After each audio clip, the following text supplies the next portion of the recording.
if you have a milkshake, and I have a milkshake, and I have a straw, there it is, that's a straw, you see. You watching? And my straw reaches across the room and starts to drink your milkshake. I drink your milkshake. I drink it up! Hey everyone, welcome back to more Flesh and Bad. We're going to be playing some generic deck today. So we have all the good generics that everyone knows and loves. We got our generic attacks, we got our generic D-Reacts, we got our generic instants that gain us life. Fantastic all around, you know, the fun stuff, the good stuff. And yeah, this is going to be the list that I'm trying to prep for RTN. So again, this is going to be a little bit more competitive as opposed to like a more kind of like fun style Jarl. Again, I think we're going to get some fun cards at Compendium, but yeah, we got all of our good stuff in the main board here, and then we got some, you know, nice little generics or nice little extra kind of supporting cards in the board. So we got our Mighty Touches, we got our Remembrance, we got our Amulet. Mostly this Amulet actually is funny enough. Like I think the Asylum matchup is just like basically really free for us, right? The one thing that I have this Amulet in for is just like as a kind of cope card against Verdance, because like a lot of the Verdance aren't on they are on Surgeon Aethertide, but like some of them are. And Amulet actually gets a lot better against like Surgeon Aethertide as opposed to like Waning Moon and stuff. So I think I still like this card in the deck. That being said, I think that it might not be necessary against Verdance depending on like what local Verdance lists are like.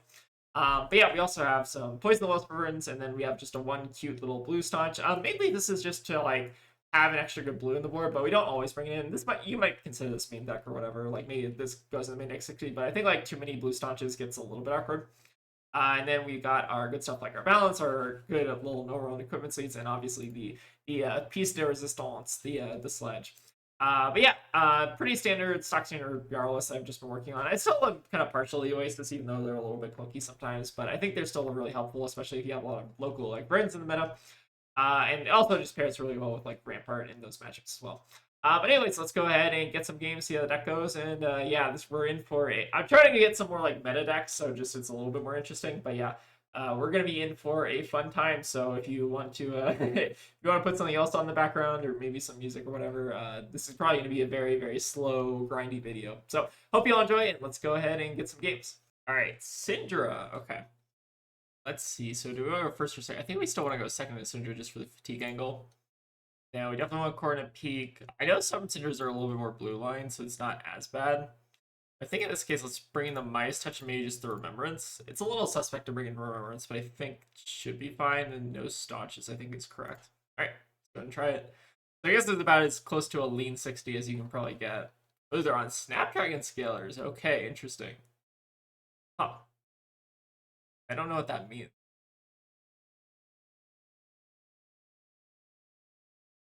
So ideally, I like to hold on the CNC, but we're probably going to be blocking with our whole hand here anyways. I guess we'll give them just the Everbloom in that case. Try to just stop the Mass Triggers if we can. We're going to go for the early flick too. Interesting. Alright, they want a resource this turn. Good info. Alright, for Demonstrate, makes sense.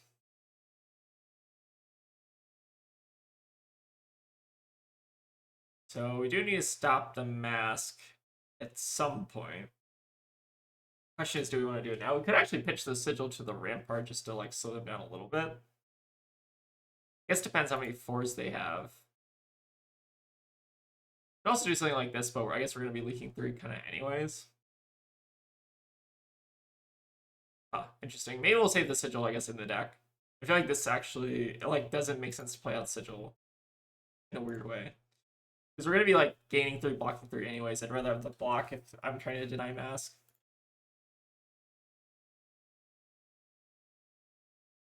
Like basically the math here is like functionally the same, but we have a Sigil in our deck instead, right?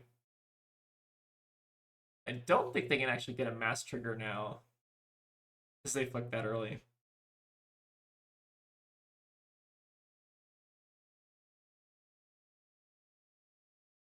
Okay, leak 2 damage, not too bad. We got 3 cards out of them, which is also pretty good. And then what do we want to do with this hand? Probably just Coronet Peak. I actually don't know which is better value between the Peak and the Fist, but I feel like Peak is actually like slightly better. Seems like they're still probably trying to do like some kind of red line thing, even though they lost I guess brand, right? All right, sorry, YouTube family, I forgot to do the nice little like YouTube overlay screen. Okay, let's go ahead and arsenal the Fate Foreseen here. The nice thing I guess about Coronet peeking is if they do have some number of D-Reacts in the deck, they pitch a Hunt to the ends of Wraith. I guess it does get a little bit better. All right, let's go ahead and block with the Thunderquake here.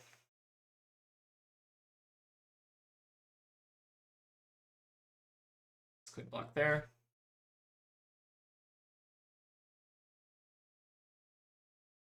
Renegade.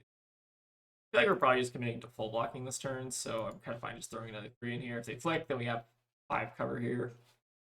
Shouldn't be too bad.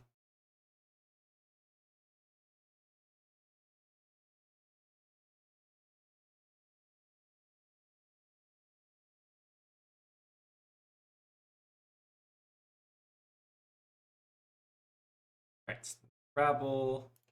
I think I'm just going to go ahead and give the filler screen and then fade at this anyways. So we'll go theoretically back up to 40, although they could have a little bit of follow-up here. I will bottom the Oaken for now.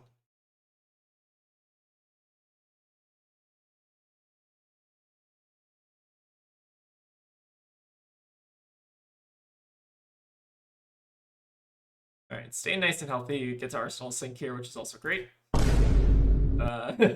Funny hand, I guess. Well, I guess we know our play for this turn. Gonna involve Shelter, I guess, in some capacity. All right, let's go ahead. Ignite. It's actually kind of funny. It's like not even necessarily good here. I guess we want to be really funny. We could just like triple Shelter, but I feel like that's probably not correct. Maybe we do a single Shelter just to stop the free Kunai. I feel like that probably makes the most amount of sense. So let's go ahead and actually discard the Shelter here. They're like losing 1 value, but like we're blocking some breakpoints, which could be kind of annoying.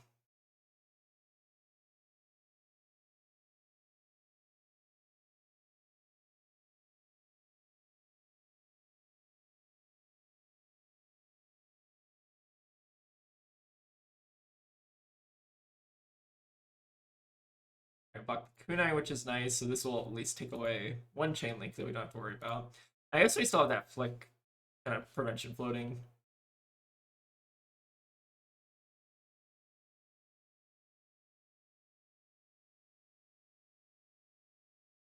Oh, yellow Rising Resentment.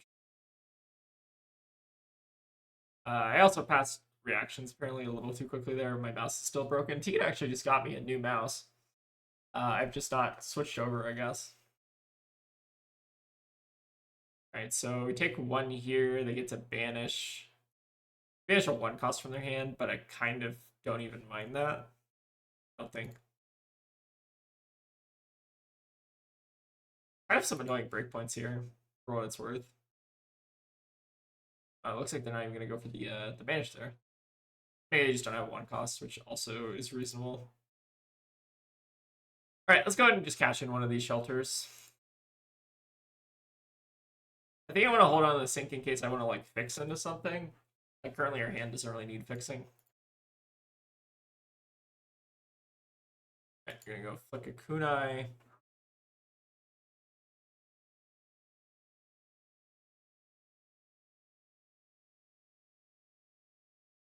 Right, looks like they have some kind of follow-up here. So they got Ardent Dragon Blood. Okay, not bad. Go ahead and just pop the Shelter. I guess we do have all 3 Shelters out of the way, which is kind of like not necessarily a good thing.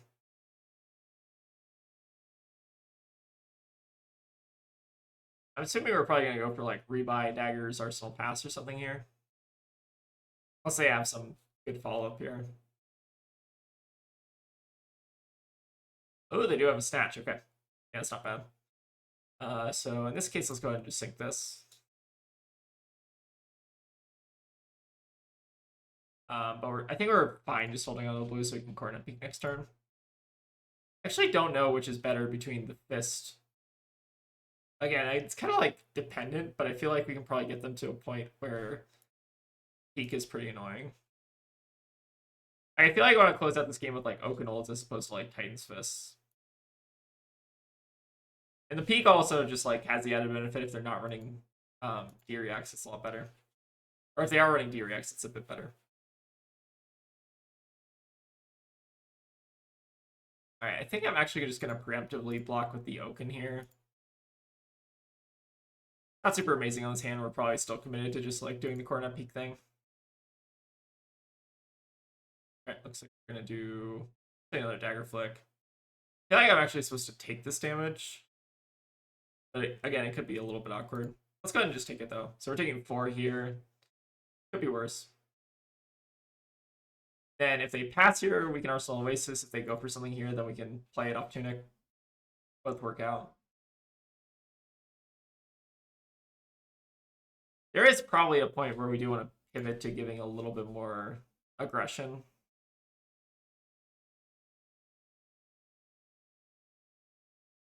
But don't know if we're at that point just quite yet.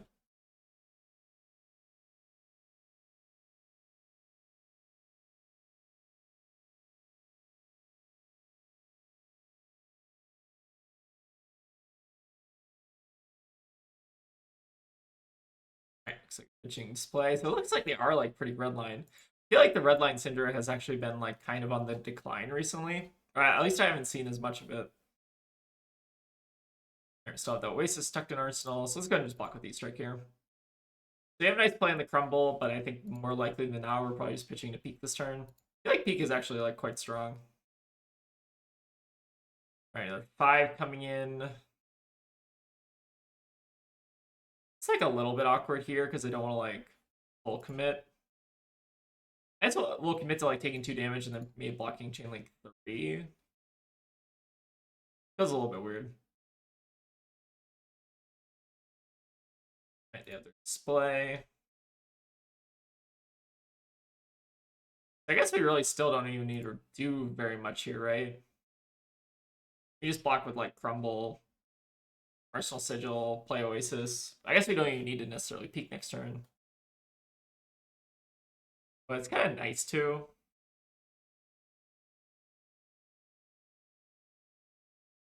I feel like they're going to go for an Arsenal here, so like maybe just playing out the Sigil here is fine. If they go for something here and to go off an Arsenal, it's keep a 4-card hand. The Coronet, we functionally have Coronet peak them, right? Oh, they are going to go for a 1 cost, okay. Okay.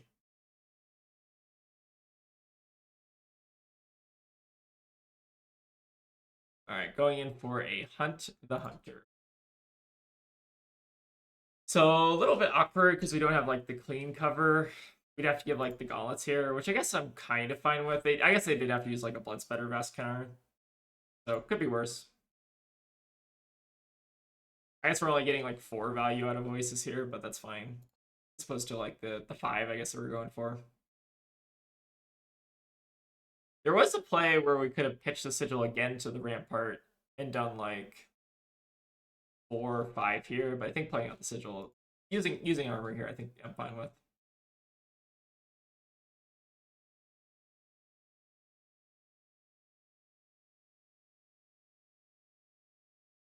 Right, looks like I back their 1 dagger.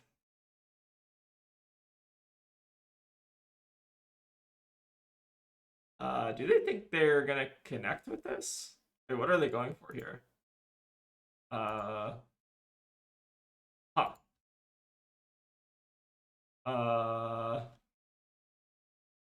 Interesting.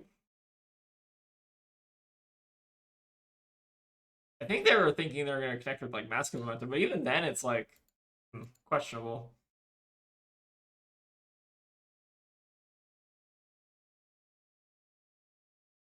But yeah, I feel like losing snaps is actually like a pretty decently big deal. At least it feels pretty good for us. All right, let's go ahead and block with just seal up here. All right, blocking simulator engaged.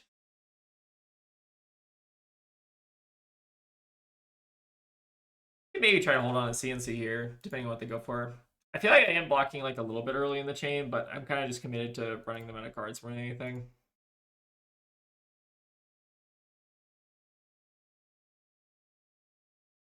Like normally the I guess like the best practice against Cindra, right, is block like 2 and 3, take a little bit of damage on chain link 1. But I feel like for this deck, if you're just like trying to throw your whole hand in front of stuff, it doesn't really matter, right?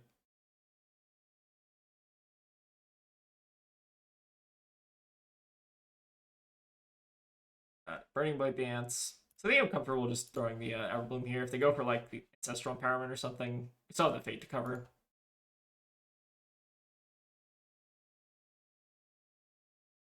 Theoretically, we could let this connect, but then they get to like buy back another dagger, which I don't love. It's like 2 damage that we're soaking up with this Fate. Still probably worth. All right, let's go to the bottom, the Midas Touch, which is just a 3 block for now. Oh, we're doing pretty good on the fatigue train, it feels like. So they are going to have a 5-card hand load up for next turn, but they have used 2 vest counters, used their snaps, so I feel like their chances of bricking have kind of gone up pretty substantially.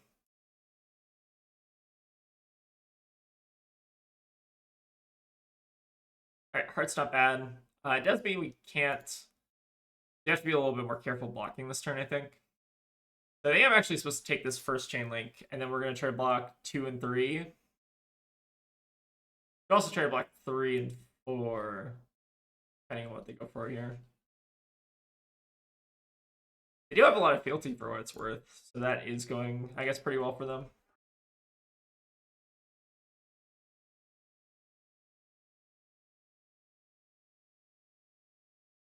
Got the Ignite. Ignite's actually interesting. Is this maybe the excuse to go ahead and use our quick dodge? It might actually be. Because we're going to go like 2-1, presumably. I feel like that actually blocks really clean. Yeah, let's go ahead and just use our quick dodge early. Make sure we're getting our value right.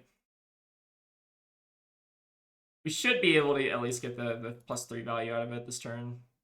And this might be like the last turn they're actually able to keep like a 5-card hand if we keep peeking them. It looks like they're not going to go for the flick here, so maybe X chain link. I guess we're only getting like +2 value if they go for the kunai here. But I think that's still fine.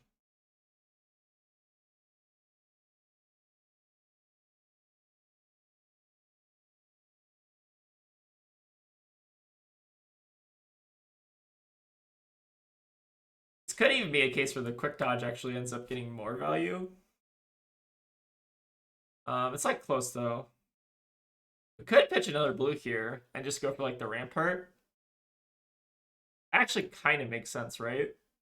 As opposed to just like blocking 3. I guess it's like kind of close. All right, let's go ahead and pitch here. We'll go ahead and quick dodge for up to 3 more chain.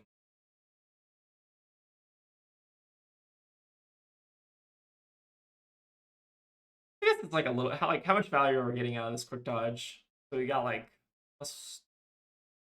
getting like +1 here or something like that. And then assuming they go for more, we get a little bit more value. All right, they are going to flick on this chain link. All you have to do is block, I think, the next chain link and it should be good to go.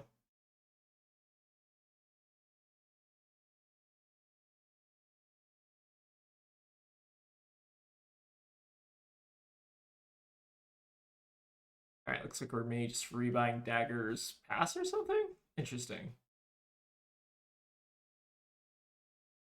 Maybe just not wanting to commit an extra card here.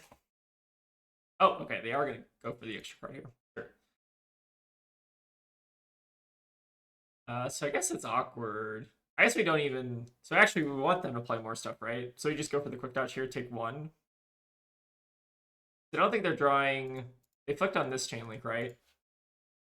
So they need to connect with one more thing in order to push it through. I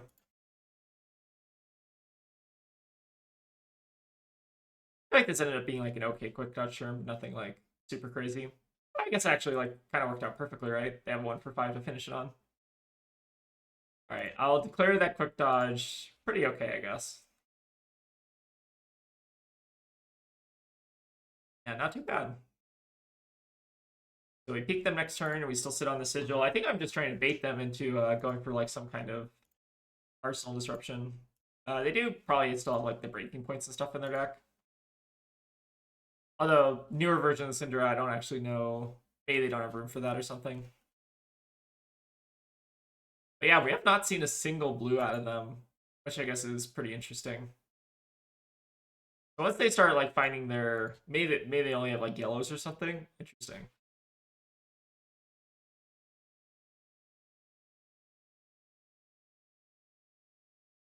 We might be able to kind of turn a corner here and start disrupting them.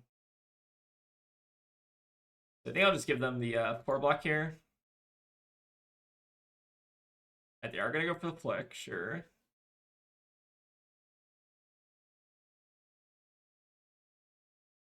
But I imagine they probably don't need the blood splatter this turn. Let's see what the follow-up is. Alright, just going for cut through. I think we'll just give the rampart here, use our tunic. No real reason again to go for CNC.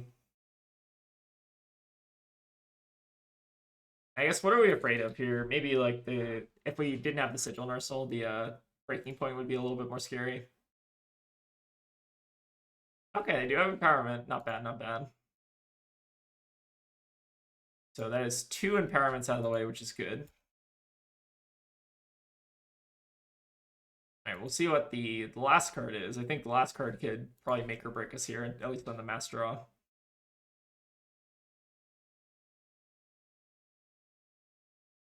Alright, it seems like maybe maybe a 1 cost they couldn't play. Let's keep the stacks up. So we got them pretty much halfway through the deck at this point.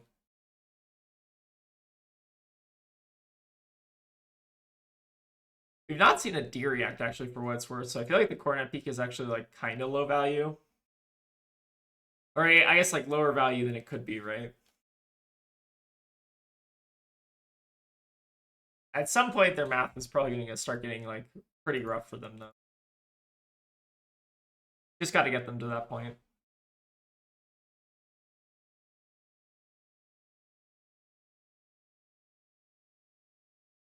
So I think we're taking the 2 damage off the Ignite here, blocking Fiddler's Green on Chainlink 2. Block, try to hold a blue. Something like that. And we're going to be getting 6 life this turn, up to 33, potentially. Alright, so nice little Fiddler's Green here. And they're not going to go for the... I guess they can't go for the flick because they're only on 1 dagger. Now, this is reset. Alright, Ravenous Rabble. I think I'll go ahead and just give a 3 block here. We do have to like save the sync blow for last chain link. But otherwise we're kind of fine here. Alright, cut through. So they flick here, go to 4. I guess we just take this, right? No reason to block.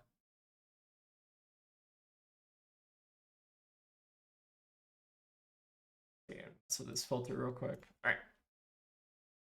So flick, take 4, go down to 21, but we're gonna be going up to okay, so they have a 1 cost to finish it up here. So that means we should actually no, we still need a block. I guess we're just like double blocking next turn or something. Alright, that is best out of the way though, which is pretty significant. Doing his out. Maybe it looks better. So I'm assuming 1 for 5 here. Worst case scenario. Maybe like an Ardent of a Dragonfire. We're probably overdue for one of those. Give the gauntlets, and then we can go ahead and give sync here. So we're still technically at 25. And again, our main game plan is to just run them out of cards here. Not having access to the Blood Splatter Vest is actually probably a really big deal for them. All right, no, we'll just keep here.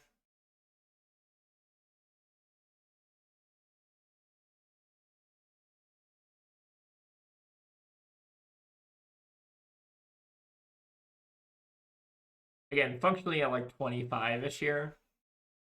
Maybe a little bit more if you want to count the armor as well. Oops.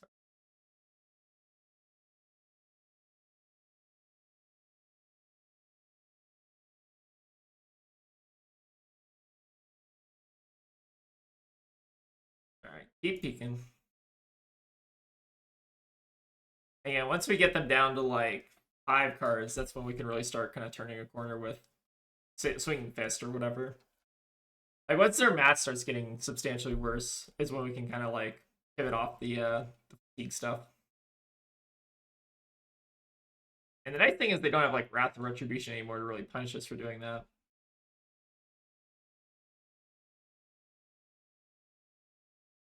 Alright, Oath. I think I actually want to like maybe try to like sit on the sink below. We're gonna make like a couple like little inefficient blocks here. But we go like 3 to 3, that's actually gonna be pretty good for us. That looks like we got another fealty. Going for Rabble. Lava Burst on top.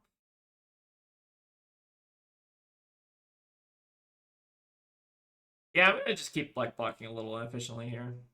I think it's fine. So if they play a 3 attack, then we go for the cranial. If they don't play a 3 attack, then we go for the sink below. Alright, looks like they're going for the cut through, which is functionally a 4, so we just have to give sink here. And not too bad.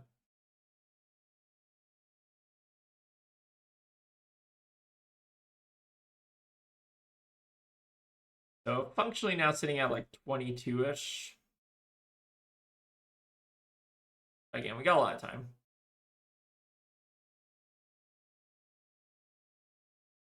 So is this the point where we want to actually start attacking? I feel like not quite. Again, they are pretty, like we've not seen a single blue out of them. Like the most we've actually seen is like a yellow. So the Coronet Peak should end up doing quite a bit of work here.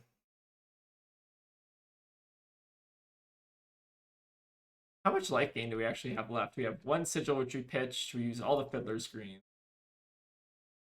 We got like 2 sigils left, which is like 25-ish. Oasis is also not bad. Alright, here is where their math is probably going to start to deteriorate here. They shouldn't have a way to give this go again, at least to my knowledge. So you maybe just go ahead and Oasis here. I'm trying to think if they would actually have any pumps or anything. This is basically the kind of like turn we were waiting for, right? Like kind of just a do nothing turn where they draw a bunch of chain enders. Which especially in like the newer iterations of Cindra, I feel like gets even more likely, right? So now this is where we can go ahead and like sigil, turn a corner. So we go up to 23, we can Coronet Peak, and then we can also just sit on the Fate. Super, super nice. So it looks like they also are maybe just on like triples. This actually looks like the Michael Yasker list, but like minus all the brands, which is kind of interesting. Like maybe they're running like the yellows and the hunt to end rates to like compensate for that.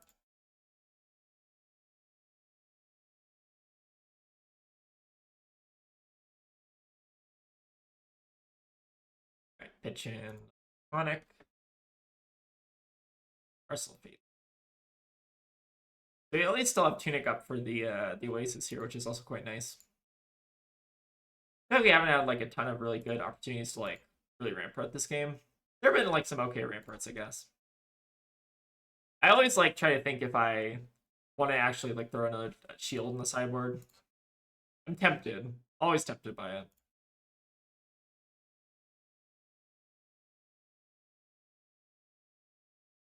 All right, a little bit more damage. Oh, they got the Blood Runs Deep. So this will only flick 1, but so the interesting thing about this card is actually the card itself is not dealing the damage, right? It's the daggers that are dealing the damage. So Oasis will not prevent that, right? Kind of funny. I guess we do have to like kind of commit to blocking here and then also blocking whatever they send next, which is fine. Again, could be worse. So I'll probably just take a turn off Coronet Peaking them. And then here... Oh, is it time to give up Tunic? I don't think it is. Maybe it's actually time to give up the Peak. I feel like that's a little bit more reasonable. I also don't want to give them like double D react. We could even theoretically like give them the card there. Maybe it's actually better. It's like close though. I don't know. I feel like we're at the point now where we don't really need the Coronet Peak to really slow them down. They'll kind of just like slow themselves down basically.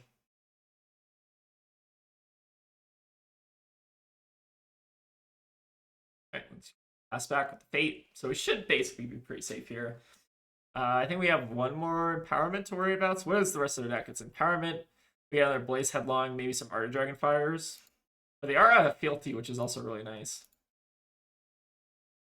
And we have the Yellow Rising, maybe another Ronin, and some random crappy Draconic cards. So we should be in a pretty good spot here. Okay, I want to hold on to Rampart as much as possible because like one endgame they can do is like theoretically just like kunai pass or whatever. Want to make sure we can block that.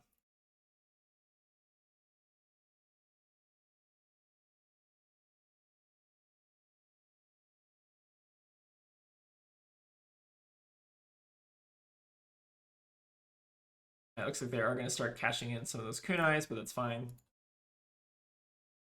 Yeah, our kunai gets a little bit stronger in the late game.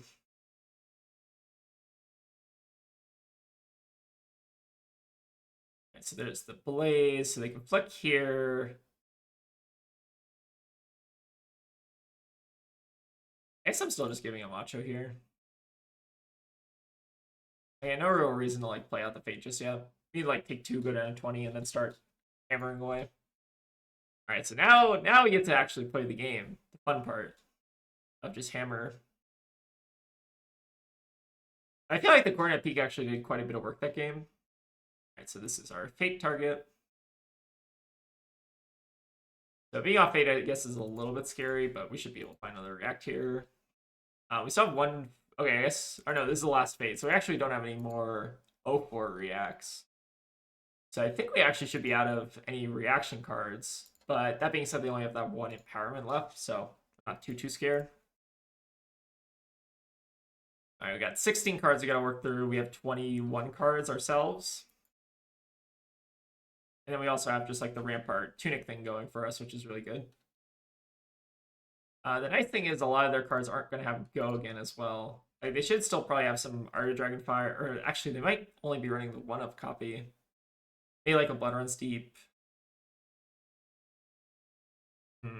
Remember, it's a little bit awkward here.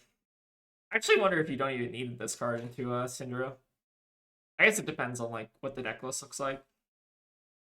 Should probably get enough space to play it here, but it's a little bit scary, I guess. So we want to buy back our Okins. So we have 2 Okins. Buy back a Crumble. Oh, they're just gonna pass. Okay, interesting. Buy back Dagger, pass. Fascinating. Huh. That's actually really good for us, right? Because now we can just get like full opportunity to just play out a Terra Sunder. So they must have like a what did they pitch? They pitched Empowerment, Art of Dragon Blood, and Fire Tenant first. Okay, so maybe they just like didn't want to play out cards and just equip daggers. I mean, I'll take the Breathing Room if they're gonna give it to us though.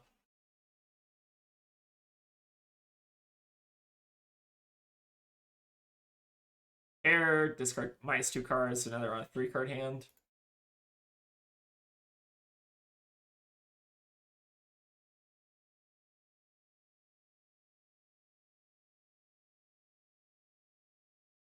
All right, 3 cards, Cinder hand. Let's see what they got. All right, I think it's mostly just like 0 for 3s and Chain Enders at this point. Couldn't block, I guess, with the Midas Touch.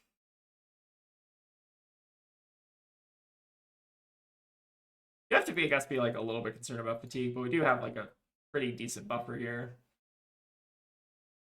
So we have 2 Crumbles in the deck plus the D-React, the Ice Earth D-React, Eisenloft, right? So 2 and 3 Okins, is that enough? If we like block with this Okin? I think that seems fine. We could have also like held on to it, taken a little damage, and then like Remembrance back an extra Crumble. Maybe it's better. Or maybe there's like less of a fail state there. So I'll take 1 here. Not wanting to flick, which is also interesting.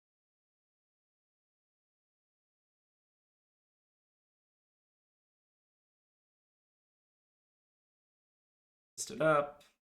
I think we will just spin the Remembrance here. Oh no, they're inviting me to chat. Oh, uh-oh.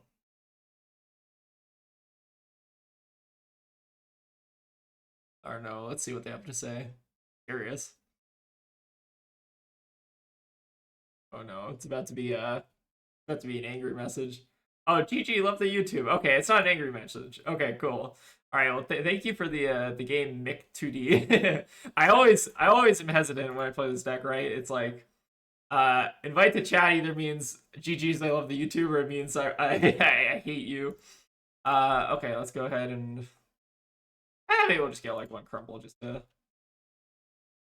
spin it, and then Arsenal Sigil here. GG or GG.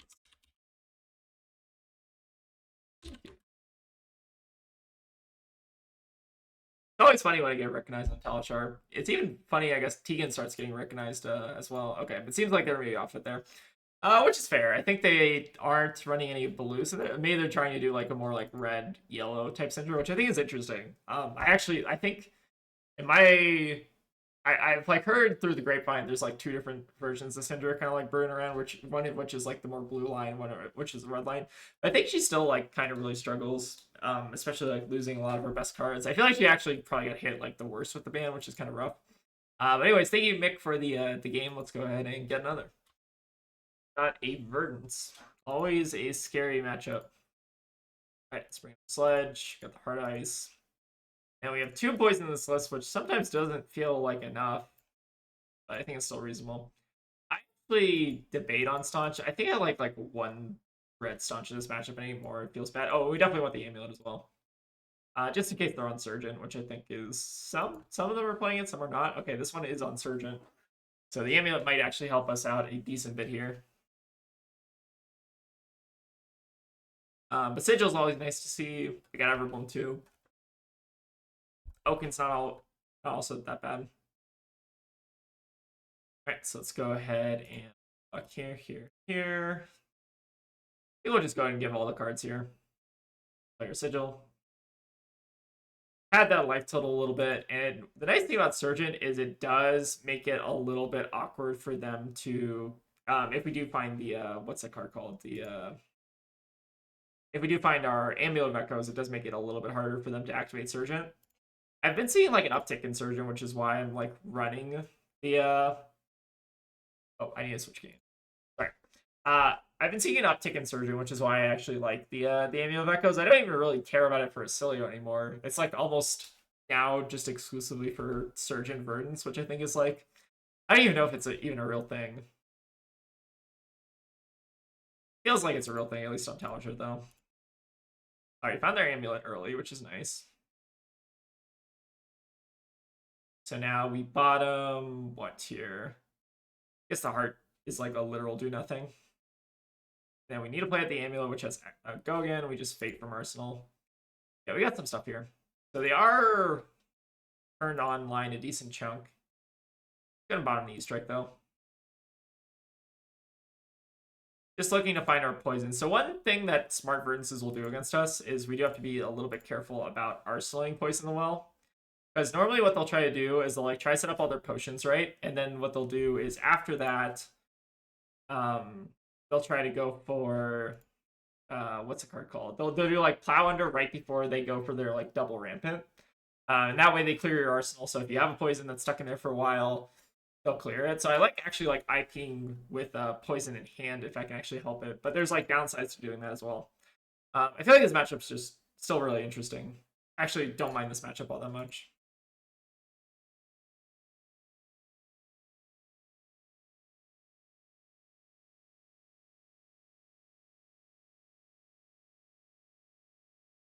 Right, looks like they're going to give us the red touch here. Alright, so we found our poison. And they pitch stacked the plow as well. So let's actually go ahead and pitch the poison here. Well, actually, I guess line it up with the plow under, which is kind of funny. And then we can pay 2 and just send Heart of Ice pitching the Remembrance and the Staunch. I think that's fine. Could also just block 3 Arsenal Staunch, which I think is also reasonable. Go ahead and pay 3 in that case, I think maybe is a little bit better. I guess we can also like Coronet Peek them, which is kind of funny. Alright, put the poison on top. And now I need to be really careful if we ever go for like a shuffle or anything. We'll go ahead and just Coronet Peak them here. Arsenal Sigil, pass it back.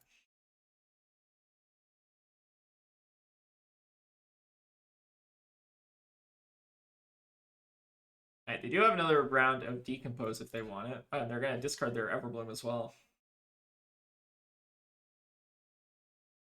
Ooh, Cadaverous is actually kind of nice for us here because it lets us go ahead and play out the double Evergreen as well.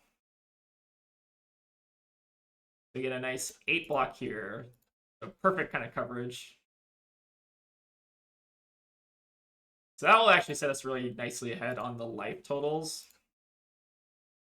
And we did also get our Amulet out really early, which is really good for us. The Verdances notably can play around it, but it's a lot harder with Surgent to like keep all the necessary cards because like normally what they'll try to do is like double Rampant plus what's it called? Like double Rampant plus like 2 cards in hand plus like a blue or something. It makes it like a lot worse for them, right? So what do we want to do here? Yeah, fine, just like hang a little bit. They go for like a non-damage turn, then we're fine with this. Let's go ahead and pitch the Shelter, actually. And then Arsenal Sink here. Alright, so the first Amulet is set up.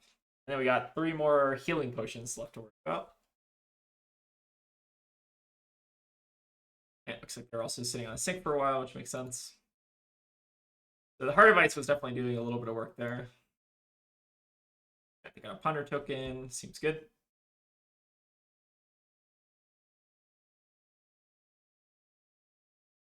And it might just still be like setting up some amulets here. Alright, looks like we have the Burn Bear.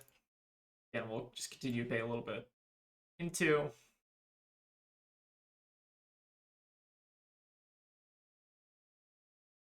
And we'll just try to make their life as miserable as possible with this Heart of Ice.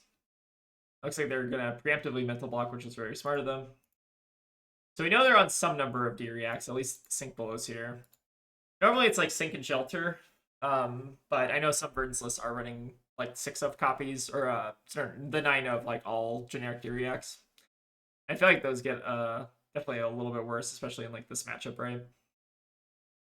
Alright, we got Crowded Province out of them as well, which is really good. Let's continue with our paying, so let's go ahead and just pay with... I think we'll play with the blue here. We have plenty of blocking value on this hand. And they did, I guess, have the punish here. They paying with the Oaken actually was like a little bit better. That's close. The funny thing is, I guess we can like Coronet Peak here.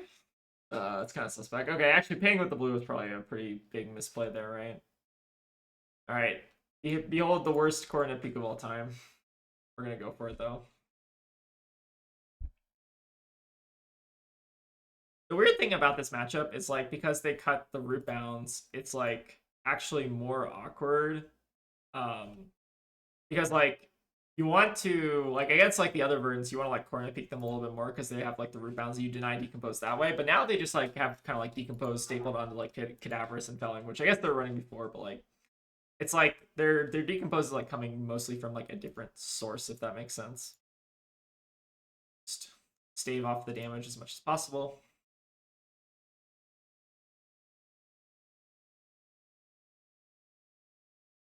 And again, pitching the blue there actually was probably pretty bad for us because it means we had to like pitch all 3 of those reds. Something to keep in mind, I guess. There's definitely a lot of stuff they can still do this game, for what it's worth. Like, they still have a lot of agency. We do have 2 Fellings down, which is nice. 1 Killing. We're not doing too bad. Alright, so this one I think we're not supposed to pay into. I do have a light up leaves to punish, so that's fine. But I guess we get started to pay the 6 here, and there's our first Rampant. So it's good to keep track of at least. Let's go ahead and target ourselves. We can actually, kind of funny here, we can actually discard our own Fiddler screen here if we want to just Coronet Peak ourselves. I think we're actually going to do. kind of just need to pad our life total as much as possible here. So let's go ahead and do the funny trick of coronet peeking ourselves.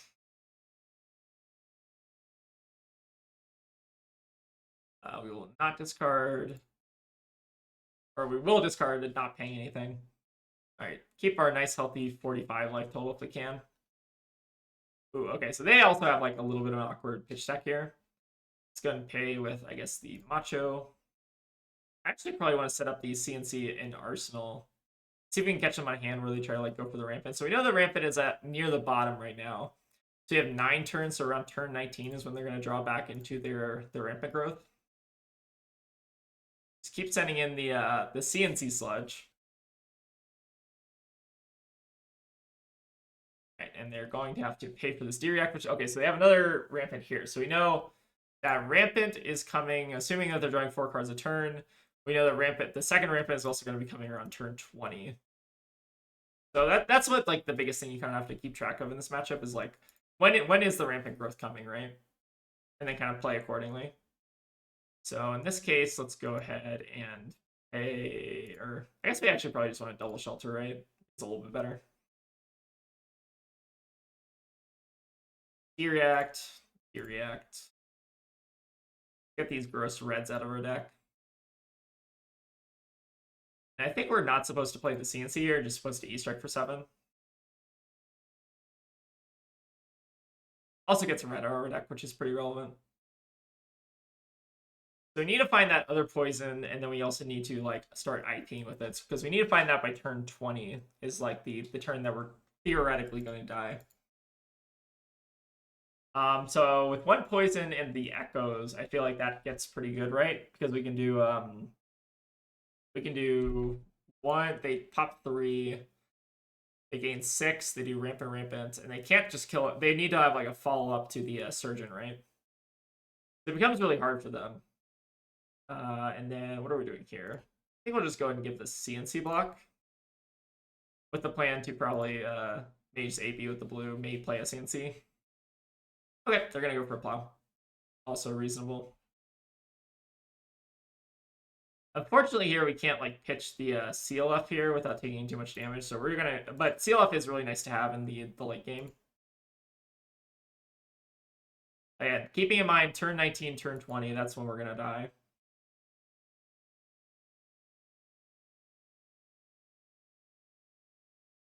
So how many threats do we have left? We have that 1 plow that they pitch stacked. Or I guess we have 2 plows still kind of live.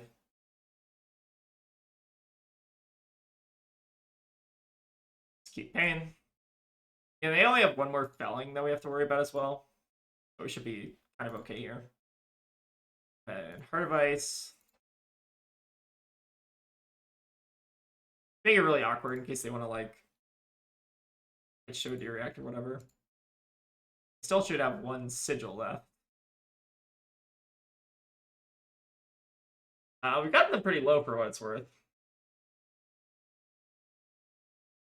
Right, there's our Burn Bear. Okay, pitching 3 reds is awkward. We could start opening them if we really wanted to, which is funny, but I don't know if it's correct. Did we pitch another Oaken earlier? I think we might have, right? So is it worth it to do hit here?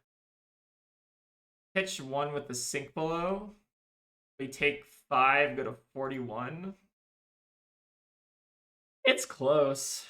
You could also just pitch the crumble with the Oaken Old for later. But like, I don't know if there is going to be a later. Let's take the aggro line, I guess. I think keeping them off stuff is fine. They have like set up all their amulets, which I guess is like a little bit awkward. But this Oaken should be still doing a little bit of work here. I guess we're like IPing with the blue too, which is also reasonable. So is that, how many Burn Bears have we seen? Are we seen, I think they pitched 2 Light Up the Leaves earlier, right? So some of their pitch stack is like super awkward here.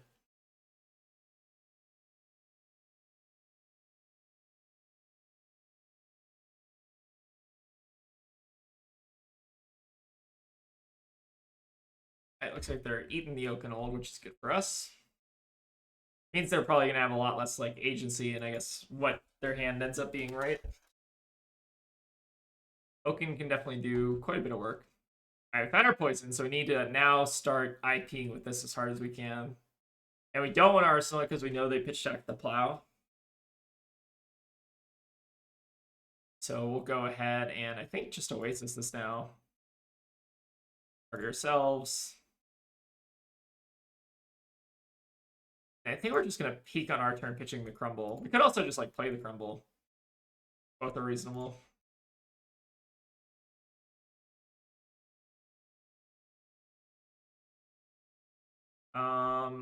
I want to give them a frostbite. I guess not. So let's go ahead and just go ahead and play it out.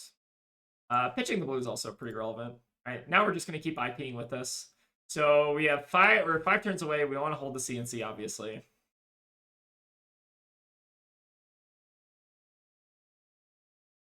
All right, looks like we want to discard Cadaverous. Okay, makes sense to me. Again, now that we have the poison, I do feel a bit safer.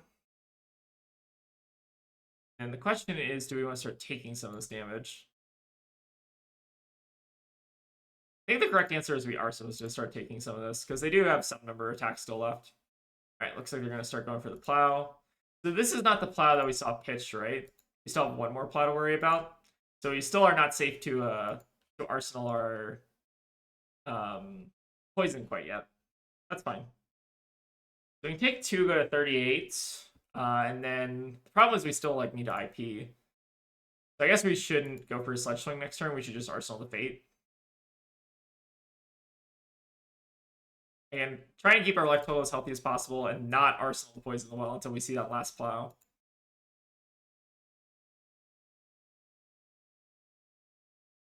Heart's not bad. Or I guess just having a blue in hand's not bad. Go ahead and pay with the heart. So we know that our poison is coming around approximately when their plow is coming around. Maybe like a little bit further back though. So our plow actually should probably be lining up pretty nicely with the rampant. All right, Foaming's not bad here. We'll leak 1, but again, not the end of the world. Go ahead and just block with our red here just to get it out of the deck. And we do have some stinker hands that we're going to be drawing in the late game, which I'm a little bit scared of. I think we kind of did that to ourselves a little bit. All right, let's go. Fate. Everyone's fine. Again, we still can't arsenal this poison.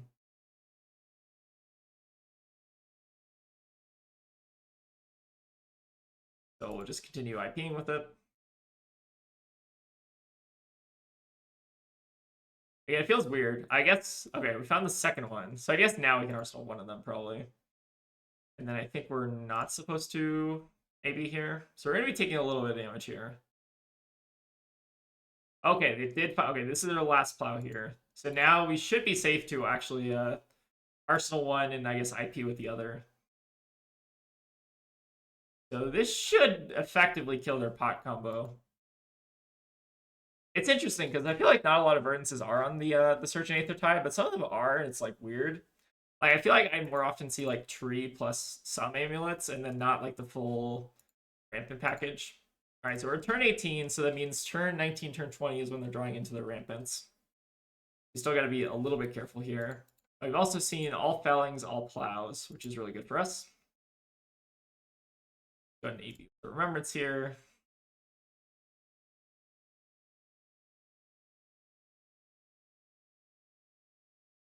And we'll go ahead. This is only coming in for 2. I guess we can go ahead and leak 1 here just so we can send Sledge. I think that's probably relevant. And Heart Advice. Yeah, I think we still have 1 more sick that they have to play out. So I imagine they probably have an Arsenal or something and maybe are goading us into kind of attacking here. But we still have Heart Advice activation, so it's real nice. All right, giving us 6 here, so maybe they're not going to go for D-React, which also seems fair. Again, so this, they might have IP'd a couple turns, so it still might be like turn 20, turn 21, but we do have at least the setup for it, right? That's the important part. So we kind of pitched our poisons pretty well here, I think. All right, they got the Everbloom, sure. Go ahead and just pay for a little bit of this. Most of their big attacks are gone, though, which is really relevant.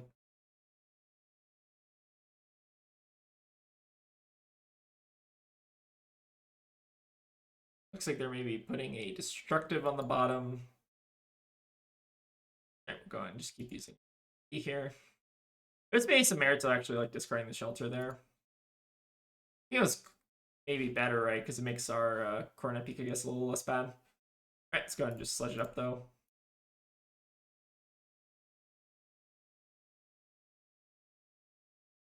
Alright, so this is their, I think this is their all red hand, if I remember correctly, right? They had like a hand where they pitched like 2 light up the leaves and like a pulsing or something. So they should have their rampants by this point, right? Okay, maybe they have a blue. So like I think this card's still like a pulsing or something. Or 3. Funny thing is we've also not seen a ring yet. Like no Ring of the Roses, which is interesting. So I'm a little bit scared here. I actually am like kind of tempted to just IP with a blue because I know we still have that all red hand coming up like relatively soon, right? Did we already see it? I think we're still like overdue for it, right? I think we're actually supposed to not go for Sledge here because we need to keep a blue in hand. Let's just go for the peak here. Which I guess should also be annoying if they're trying to pot combo us relatively soon.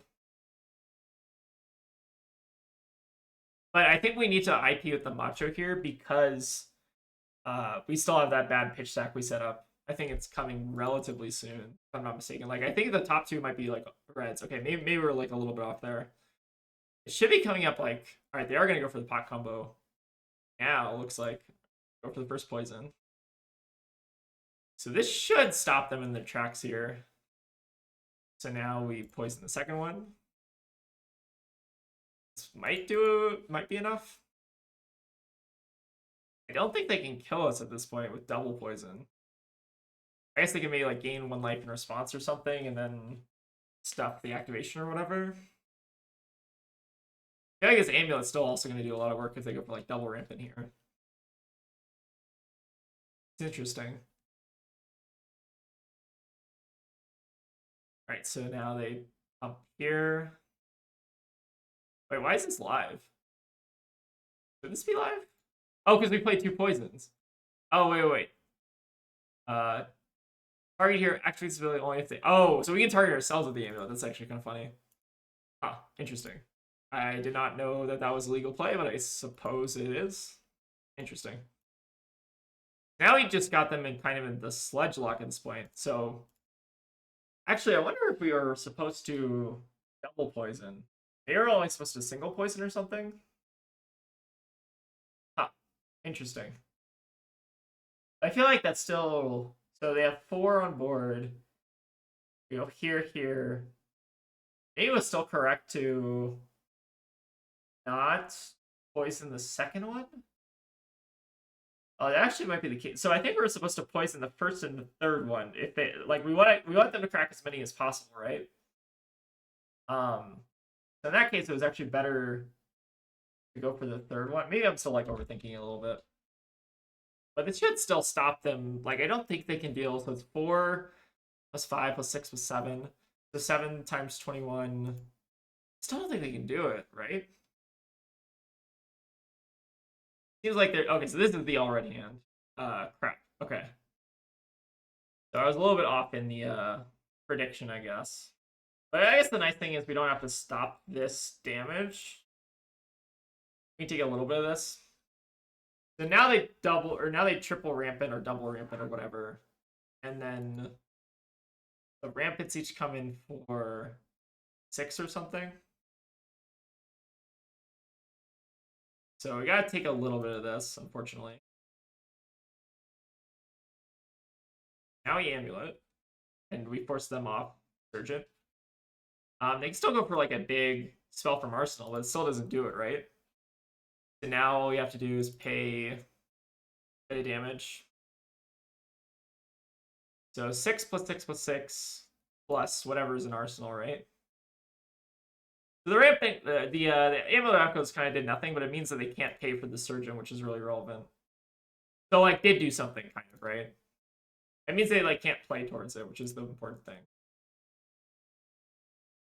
But yeah, this red pitch stack, like, I think almost killed us here.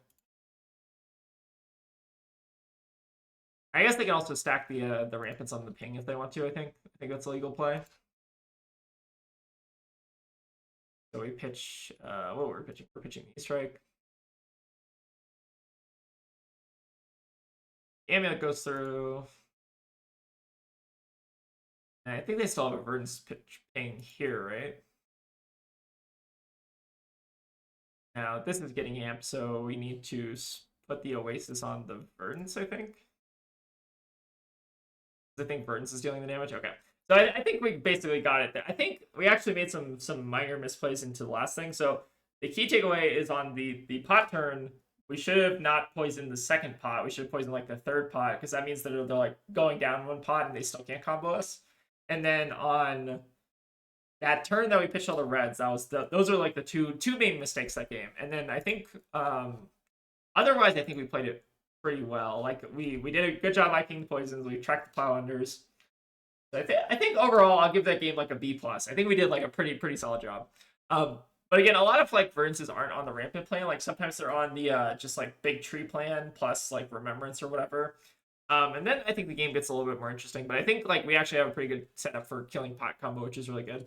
I feel like Amulet is like really only good into the kind of like rampant or like the surgent Verdance. I feel like against like non-surgent, it's like pretty mid, but still like playable. I don't know. It's like fine. It's just like a blue, right? All right. Let's go ahead and see if we can get one last one. All right, get to play against a Marionette. So this is a fun matchup. I like this matchup a lot. Go ahead and go second. And then, so Rob was giving me some tips on this matchup. So we want Sledge, we want Corner Peak. I think this is a kind of a match. It kind of depends how they play. But I think this is a matchup where you can kind of just do, oh shit, I need to change. All right, playing against a Marionette. So this is an interesting matchup. Rob's been giving me some tips on this matchup. So it's kind of funny. You actually want to probably run. Rob was telling me you want to run Sledge in this matchup because like Rampart is like kind of doo-doo in this matchup. But yeah, this is kind of going to be interesting because I think our setup is pretty good. Like I think prevention is always really good in a Marionette. And let's go ahead and switch screens. But yeah, it looks like we're running the same number of cards, so we'll see how this goes. I'm not sure which is correct between first and second. Feels close. But I feel like you can kind of treat this a lot like the Kasai matchup and just like Coordinate Peak every turn. You can also like Sledge on some turns when it's like higher value and stuff like that. All right, so what are we starting with here? Let's go ahead and start, I guess, just blocking with a Cranial here seems fine. Theoretically, if they just go for like Flick here, we could like play a Terra Center next turn. I think it's fine to go and just give them the Everbloom. Alright, so now we're going to go for Flick, just set up the free transform. Seems good. And then we do have a pretty good hand next turn. Okay, so they're going to go for the Trapdoor, which makes the Terra Center, I guess, a little bit worse, but it's still fine just to pitch 6 here. Oh, I guess we do have the Okinold. But is the Okinold good here? I feel like the Okinold is actually like a trap, right? Because we don't actually want... Because the funny thing about this is Dominate's... What does Dominate say? It's like Dominate is like you can only play 1 card from hand this turn. To me, that's still fine, but like I'm worried about like the inertia trap, right? Like the better play might just be to send Sledge and like Arsenal the Oaken. Super awkward here. Because they want to play this like anyways, right? Maybe that's like still too cute though. Maybe we still just like go for the Oaken anyways. Because they might not actually have like a D-React to like fully block it from Arsenal anyways. Like this Okinold like might still connect even if our hand gets like put on the bottom. It's still probably fine. I think if we don't want to do one play, it's just like Terra Sunder. This should still eat their hand unless they have React in Arsenal, right? They need React in Arsenal, so we obviously figured we were gonna get Inertia Trap there. Like if we're keeping them off cards here, I think this is still like pretty worth. Put the Pulse on the bottom. Then they basically have like a non-hand, although our hand is our hand needs some help too. Oh boy. So is the play going to be Cornet? I guess the play has to be Cornet Peak, right? I don't think there's a better play. So we're going to be setting up the worst pitch stack of all time. I debated actually going down on Oasis, but I still feel like Verdance is like relatively highly represented. I don't know. It's like close. That was really cool. Yeah, no problem. No problem. Yeah, we got a pretty nice pitch stack going there. Alright, let's go ahead and oh my god, these hands are terrible. Alright, we can sink below and fix this, hopefully. It's me coping. So we can potentially fix this staunch into a, but then we're putting a staunch on the bottom of our deck. Holy shit. Okay, this is gonna get real bad. I guess shelter. Oh boy, we're gonna be like IPing here. This is all downhill. I guess we're still doing this now. These hands are terrible. These are like the worst Jarl hands I think I've ever seen. I guess we didn't even really need to step that 1 damage, did we? I guess it kind of like worked out though. All right. Well, if our opponent was impressed by that first coronet peak, I'm sure they're going to be impressed by another. Let's see. I guess they can still pull Tunic here if they want to, but I'm kind of fine taking them off Tunic if they want it. Maybe the reds here are biting us in the butt, but I think that's maybe just bad variance more than anything. Pitching their inertia traps. They have another one still left in there. Interesting. All right, they're daggering. It's good. All right, no reason to block. Seems like they actually haven't played out too many cards. They've only played out like 5 cards. You have to be like a little bit careful here. So let's play here. Actually pitch the Sigil to the Oasis here if we want to. One of those games where Oasis is being I guess Oasis is still like fine here, right? It's like okay.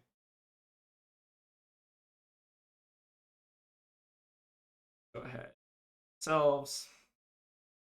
Yeah, it's not that bad if they're like kind of just playing out some really slow hands though. Oasis felt like it.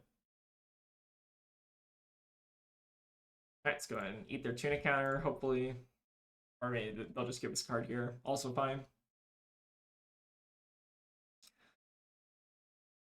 Again, them not having like a real weapon does mean that they're kind of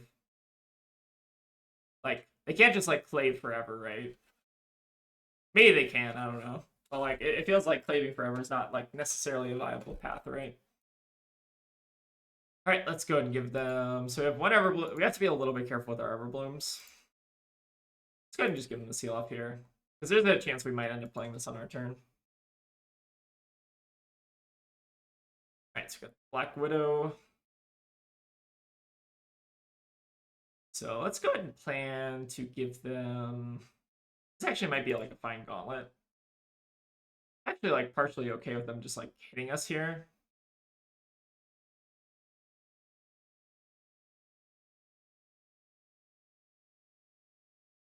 Let's just give them 6. Maybe that's fine. So they're gonna get to flip again, but we do have the we do get to go to like 42 basically. Alright, Tarantula. They've been a little bit slow to set up their graphene, which is kind of nice. Alright, so we got the cut from the same class. They are gonna try to go for something here.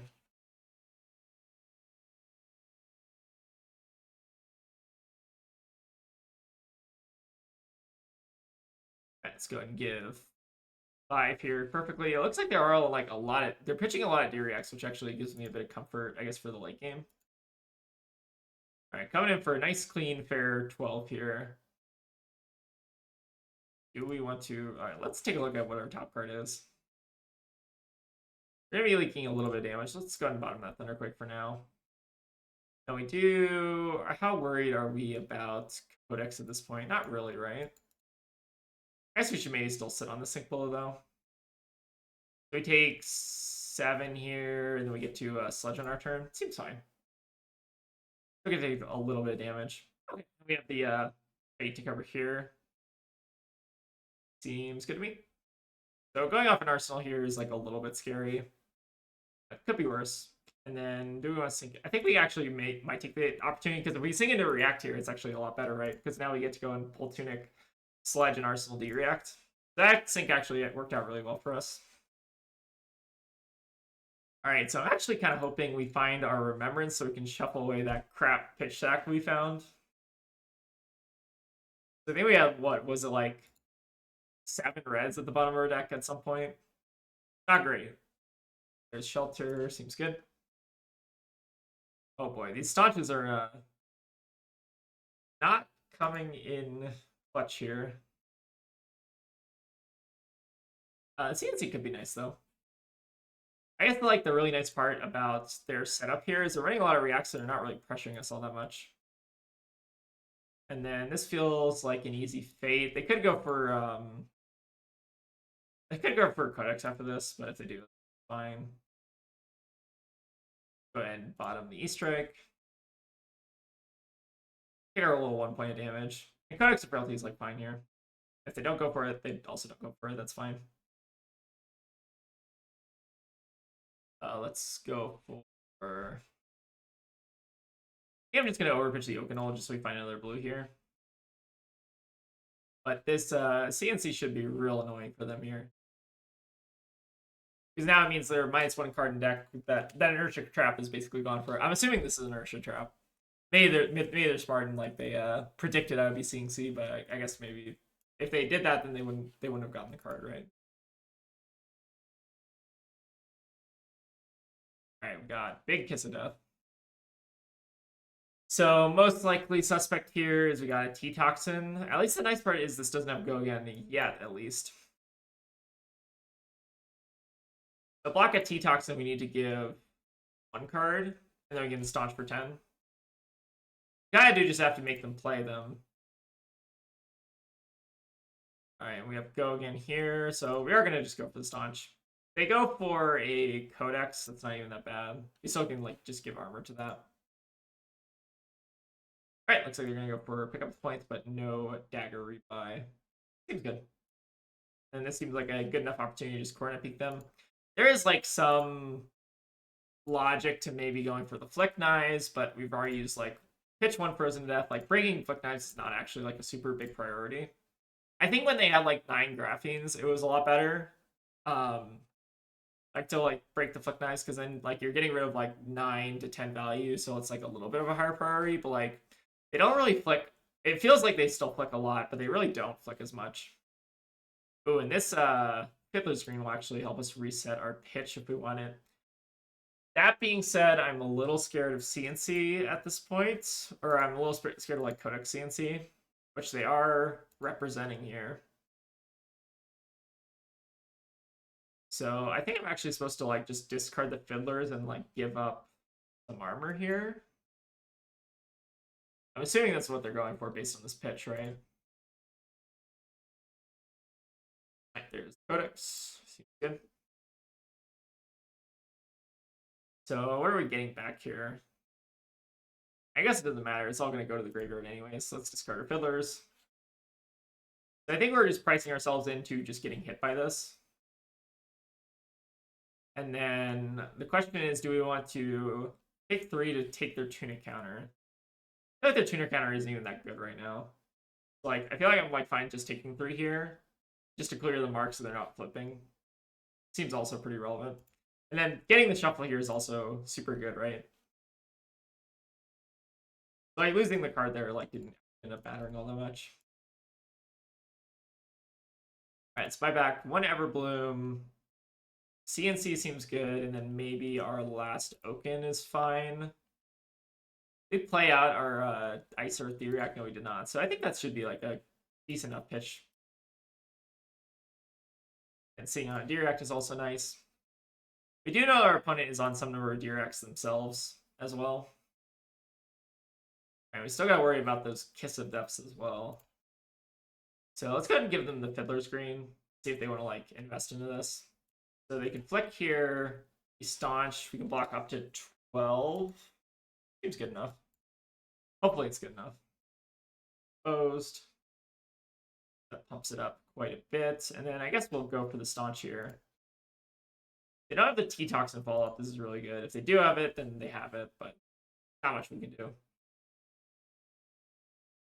So now the question is, do we want to... We could actually theoretically go for the quick dodge here, which would deny them the go again, and it also deny them from like playing like a Codex afterwards. Maybe that's actually worth it. It's like a little suspect, but it actually seems like kind of fine. Feels low value, but maybe it's high enough value, especially on a Saber Bloodshed turn. They basically need like another react here and then like draw into Codex or something. I don't know. I think that was actually good for us. It's like close though. Okay, Black Widow flip is a little spooky. And they also like didn't Arsenal, which is interesting. What do they not want Arsenal against us? What is the card they don't want to Arsenal? Maybe like a D-React or something? Maybe like one card hands a D-React or something. Alright, now this staunch is looking a little bit better. You just have to be a little bit careful here though. Coming for 8 base. So if they have the T-Toxin, obviously that's bad. There's not much we can really do about it though. Like I think if they're going to draw the card, they're going to draw the card. That being said, they're incentivized to want to Black Widow this. So we should give up the gauntlets here, right? Yeah, I think that makes sense. So they're always going to be able to flick a card out of hand here. But actually, if they do go for this... Huh, they're not going for this. Why? I guess we still staunch. Huh, this got weird. Oh, maybe we should have still... Them not paying this is really weird. So that means they have like a follow-up or something? Maybe they're going for like a Codex or... Okay, yeah, I guess Codex makes sense. Huh. Interesting. This feels like super low value though. Oh, they get a Death Touch back, okay. Feels questionable. So I think we want to put the Everbloom back in the deck, so we just give them the Death Touch. Seems fine. Huh, what an interesting play. They clear the mark as well, which is really weird. I guess I can see a world where this like makes sense. Which is not what I expected at all. I feel like they had a better play there. Maybe not though. I guess they still get to like draw a card, but they still like ponder, so they don't. Oh, they get like black text, I guess. But this isn't okay. Interesting. Huh. It's like not at all what I guess that still like kind of works out though. So they use the card they draw, pump the Death Touch, but it doesn't give the on hit. I guess it still like gets a lot of damage in, which is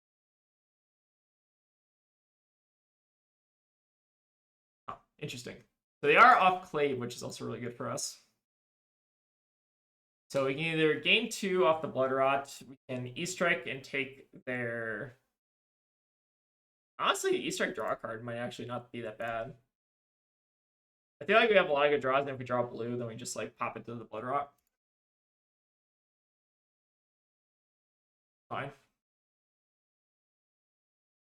For what it's worth, they still have a couple D-Reacts they still need to burn through. I think their Shelters and their Stinks are still in the deck. So yeah, I think they have 3 total copies. And how many T-Tox have we seen? We've seen only 1. This is not too bad. I really like this matchup a lot. It feels like there's a lot of really good back and forth.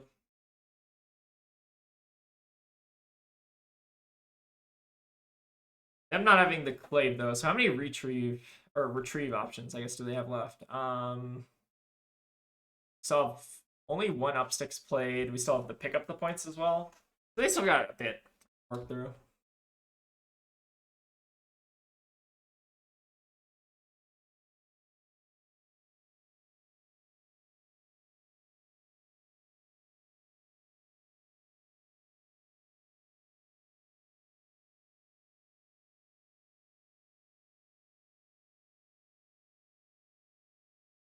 What's our play here? I think we're just staunching this.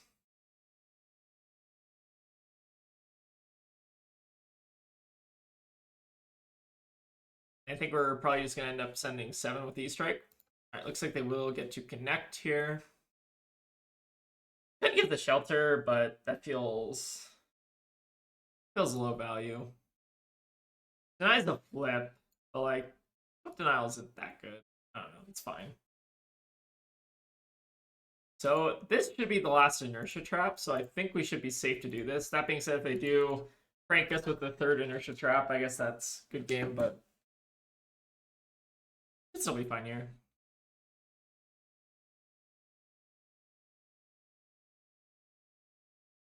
So the scary part about next turn is their Calissa are going to be free.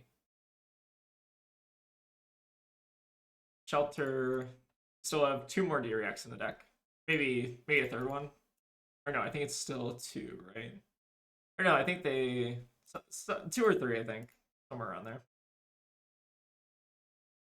I always just gotta keep track of like how many like actual threats they have left, right? That's why I normally like say that, by the way.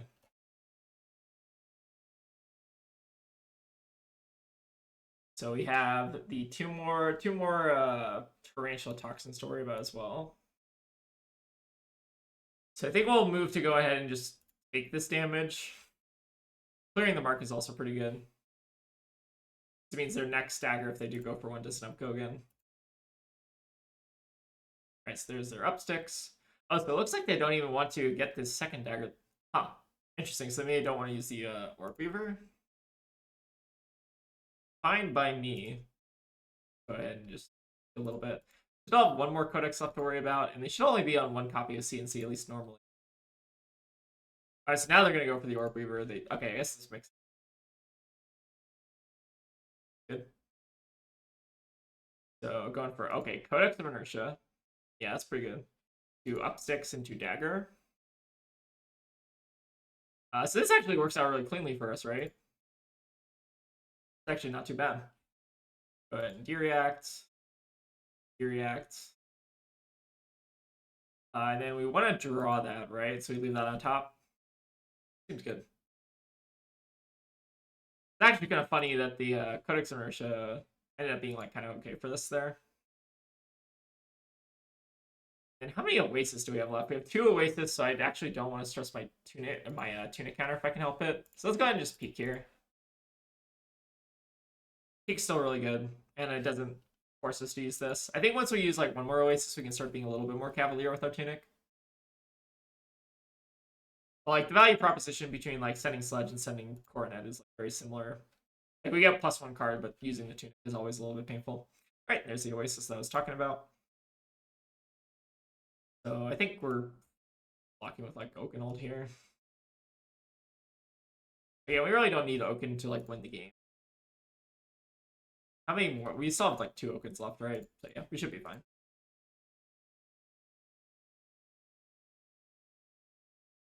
Graphene, which will allow to hit.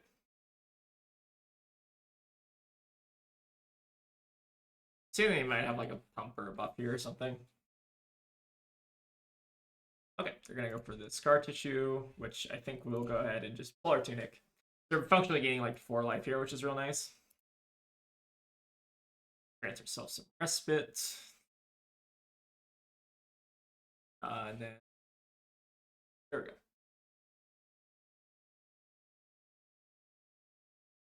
Again, now we're starting to get to the point where their cards are getting a lot less value, which is real nice. Let's go Sigil as well. Alright, so keeping life totals pretty even. We're also up on D-React, which is really nice. Alright, Sigil's also coming back around. Alright, last Sigil. And we have 1 more Shelter, and then no Staunches. So we're basically almost out of D-Reacts at this point, so we gotta be a little bit careful. And I think... Are we giving a card to the Clave? I don't think we are. Yeah, at a certain point, you just gotta, like, accept you're taking the Clave. Especially on 5-card hands. Gotta probably just let them have it. Alright, we'll also let them hit the Glycera. If they want to just bump this to 1,000,000, we're also fine with that.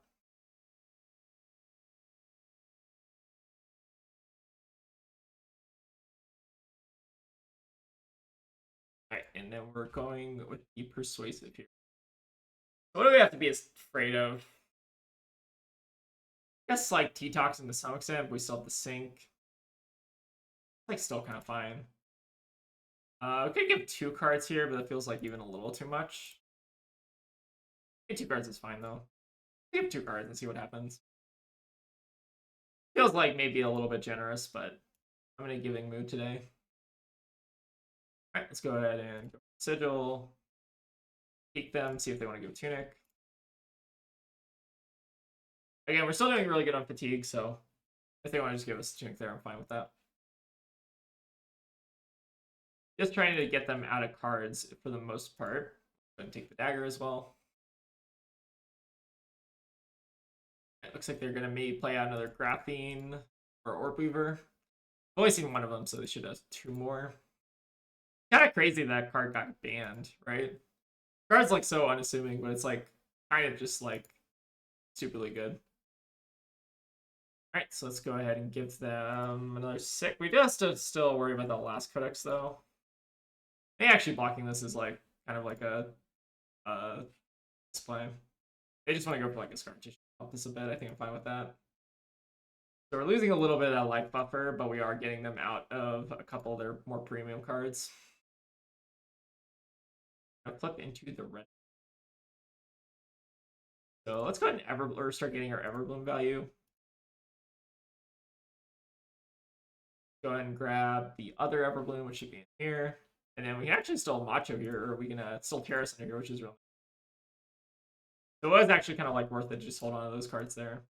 Especially if we can catch them on a hand that doesn't have like D-React and Arsenal plus 3 block in hand, which they should still have. Like they still have some armor to also work with. Like they have some outs to this, but the main out I guess is just having D-React and Arsenal, which they might not have at this point.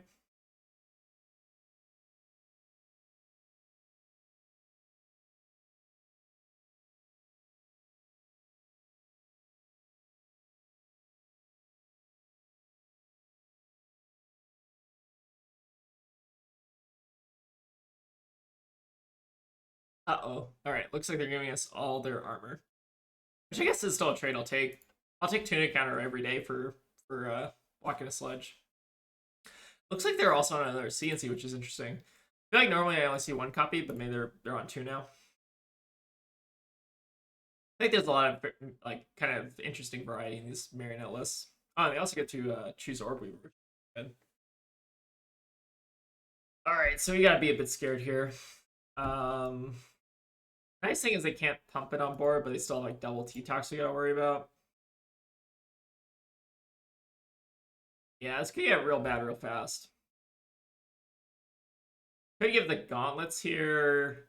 I feel like now is probably a good enough time to give a Coronet Peak. And then maybe we give up like the Oaken. Or maybe we just leave it at this, honestly. They double T-Toxin. They pump this by 5. They go to 10 on 0, go to 6. Maybe we should still give them a card. Because we still, I guess, have the sink below to cover.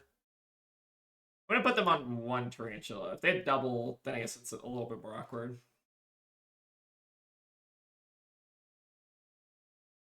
We'll see what they do here. Alright, so there's the first T-Toxin. We still have 1 more to worry about. So the interesting thing is they can always pretty much get the Saber here, right? So I think taking 4 here is actually, like, reasonable. Let's go ahead and take 4 and see what they do. Maybe a little bit premature to give up the Coronet Peak, but we do have to, like, make sure we're padding our life total enough.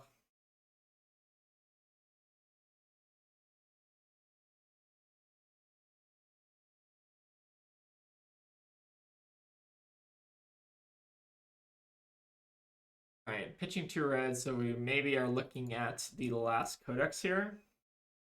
So let this happen. Double lock on the last Codex.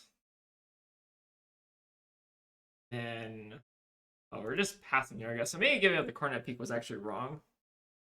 Interesting. So we still have that 1 last T-Tox to give up. I guess we could IP with the CNC if we wanted to. It's probably not a bad idea.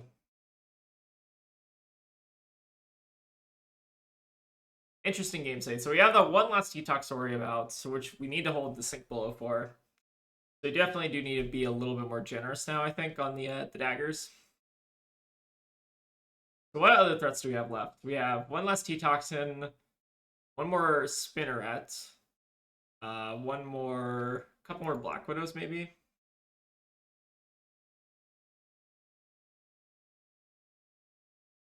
Go ahead and be generous on the closer here. If they pump with T-Toxin, we can cover 5 still with the sink below. Okay, so that's going to be a little bit bigger. Going to 8, we sink. Oh, we should have probably bombed the open. We take 4. They should be out of their CNCs and their big damage threats. Now I can block the Clave. Hold these 2. I think this still works out for us, right? Kind of. How many Diriacs do we have left? Alright, so now we Arsenal and CNC take 1, go to 5. They're getting pretty low, though. At least on cards. Do we still have that Ice Earth? Oh, we have Oasis, which... we've not used Ice Earth React. We still have a Codex Inertia. I feel like they're running low on cards that actually like do something, though, which is nice. Let's go ahead and force the action here. I do want to like stop the Clay from hitting at this point. Pitching Sink Below is fine. So now I think we just block 3 on this, right? Being like Clay flip, it's fine though. And now we can play CNC Arsenal Oasis with Tunic, and we're in a real good spot. Again, we're pretty low, so we have to be like a little bit careful. But I think we actually are okay in this position. We're not favored from this position. I think we're okay, especially like sending a CNC here. Like it's not as bad as it looks. I guess that's what I'm saying. Like we ate through like most of the big threats, right? We ate through all 3 T toxins. Oh, we still have a to the point. I guess that's a good one to keep track of. All right, looks like we got the last to the point at Arsenal. That's also a really good one. Okay, still got some game here. I think there are definitely some misplays this game for what it's worth. Oh, we still have a shelter left too. Oh yeah, we got plenty of stuff left. So we want to actively get hit by this, correct? We should actually shelter this, right? Shelter to take 1, which also prevents the Clave swing after. Interesting. I think that's worth it, right?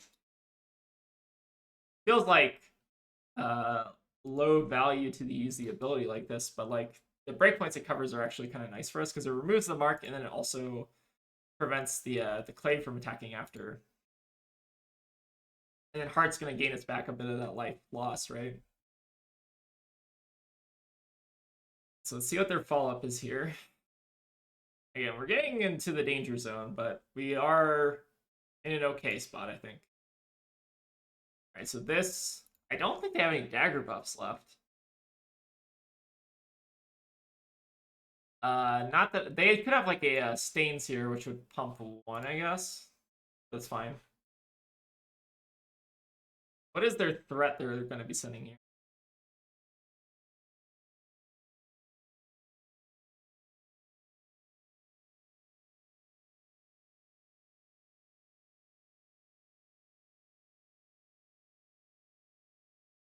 In the backside, which we did expect 1 copy left.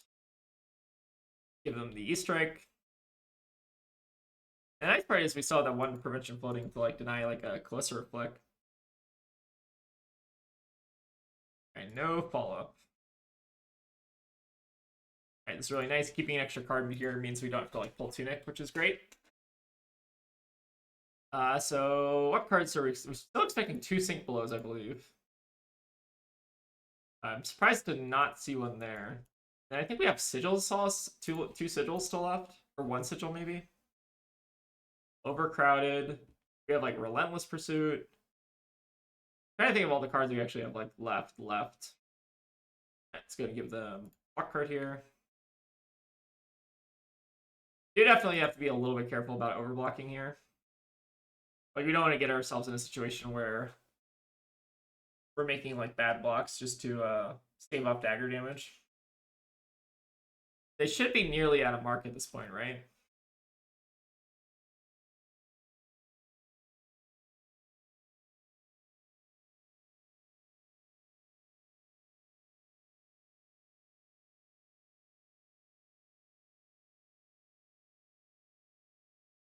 All right, Kiss of Death. So what does this still get buffed by? They could have the last Reaper's Call. They could have Stains. Actually, probably feels like Stains more than anything, right? Let's, I guess, see what they got here. So they have to do something here. Or maybe they don't. But either way, you can still just like give the pulse here. Or you give Oasis, both of which are fine.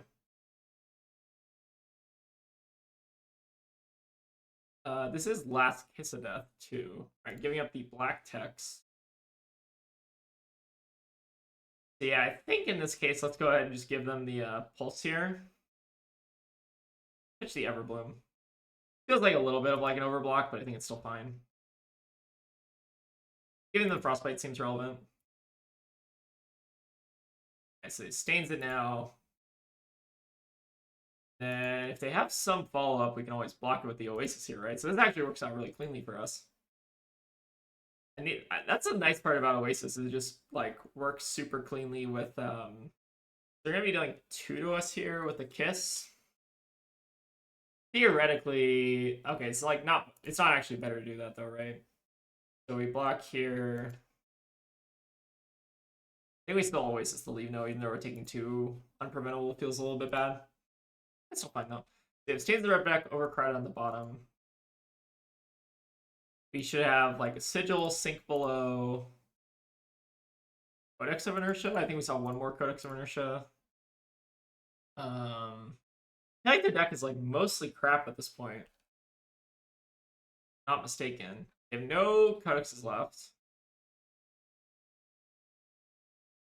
I mean, they just have like Flick on board, which is obviously scary. Let's go and give Seal up here. So under the trapdoor, overcrowded, stains. Kind of like keep track of everything they've had there. So I'm super bad about doing this, especially after like a 35-minute game.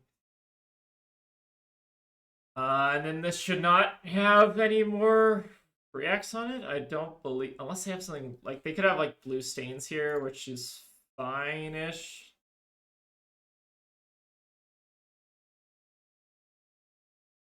I mean, we might as well just give a block here, right? There's no like downside. We're not doing anything with the extra card, right? And they just had Sigil. Makes sense. Alright, Sledge hopefully is now putting in some work. So Codex Inertia, Sink Below, overcrowded, blue stains. Alright, so there's Sink Below.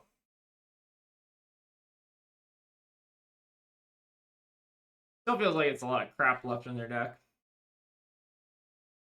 Oh, Persuasive also. How many Persuasive have we seen? Oh, we probably still have 2 more Persuasives, right? Alright, they... That. I do need to be careful not to die to Flick, though.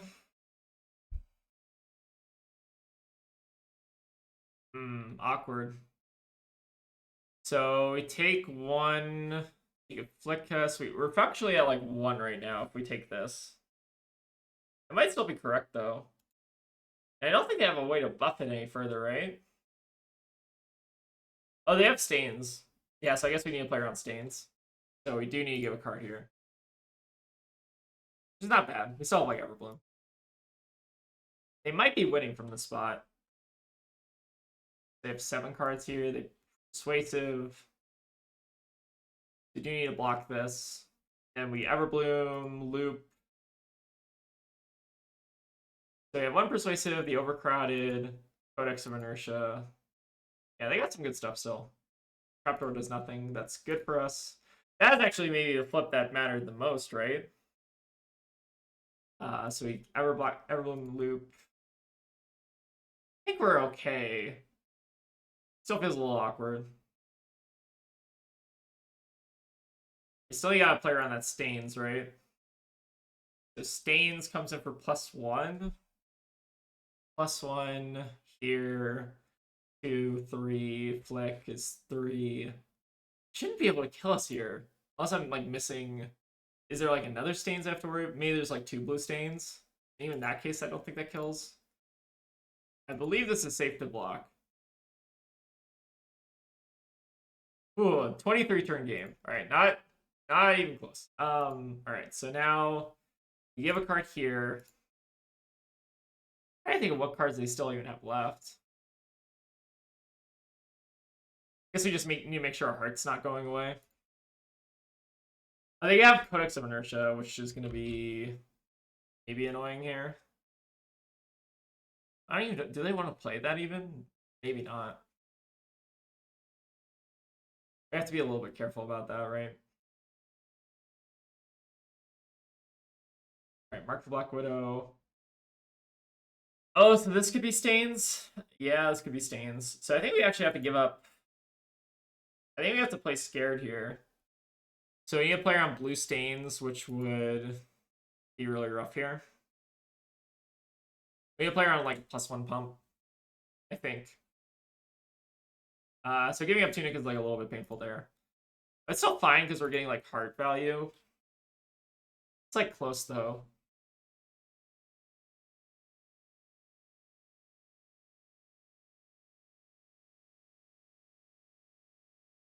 God, this game is so close. I wonder if there are like a couple points this game where we made a mistake and lost some value. Probably are.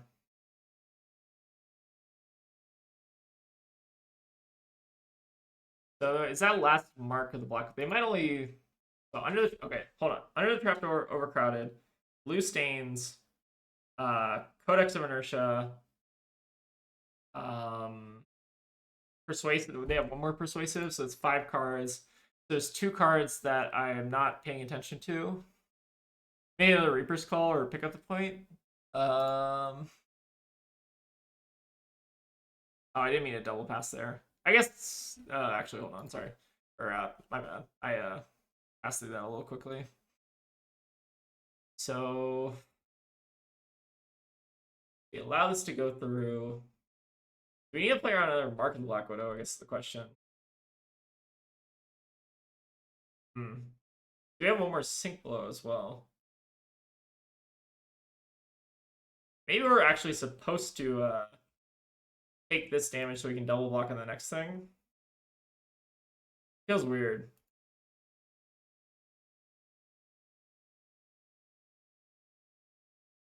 Then we're like giving them like 2 free value here, which is awkward. I don't know if I need to play around another Mark of the Black Widow is the issue.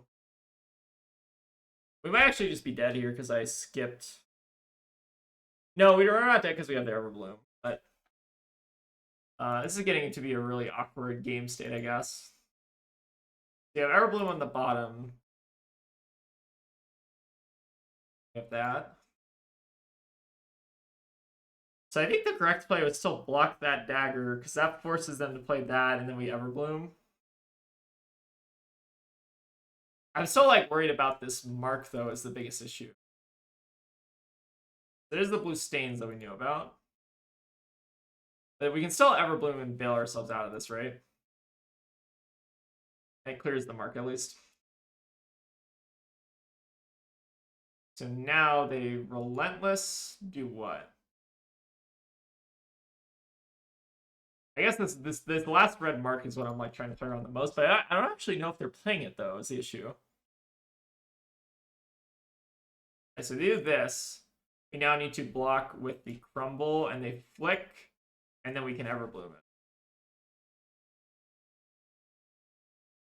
They need to go for the flick here though, which actually removes the last closer, which is really good. Okay, so they're not going to go for it. Maybe because they suspect an Everbloom? Interesting. Oh, this is such an interesting game state. Now we do this. We Everbloom this back. So we're getting 2 here. And they do have to give us either the flick now or something else.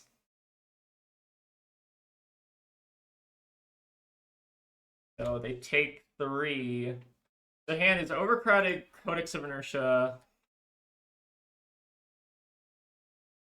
We've seen the last blue Stains as well, so we don't have to play around a pump anymore.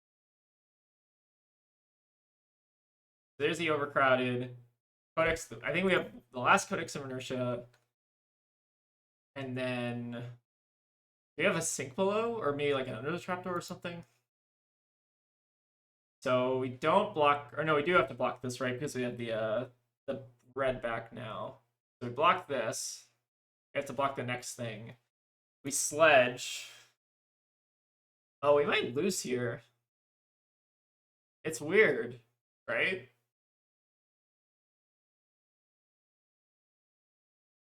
I guess we're still like gaining life off of that. Yeah, so we need a block here.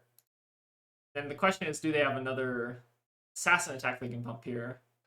If they do, I think we lose, right? This is a really close game. I think we could have gotten there with some better blocking.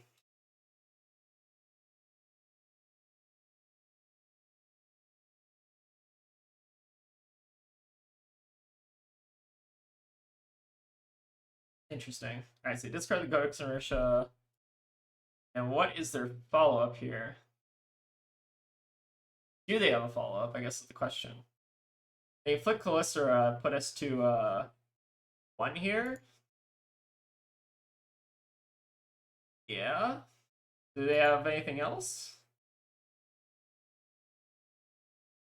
Okay, they don't. So 3 cards. So overcrowded.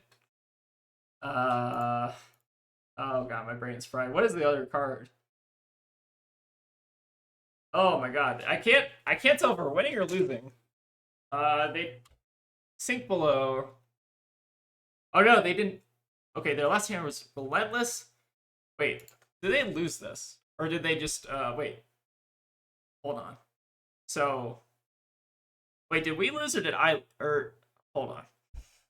So, Overcrowded, Under the Trapdoor, Relentless Pursuit. They're at 3. They have to give us Flick Knives, and they give us a 3 block, right? Don't they win this? Wait. I think I lost this.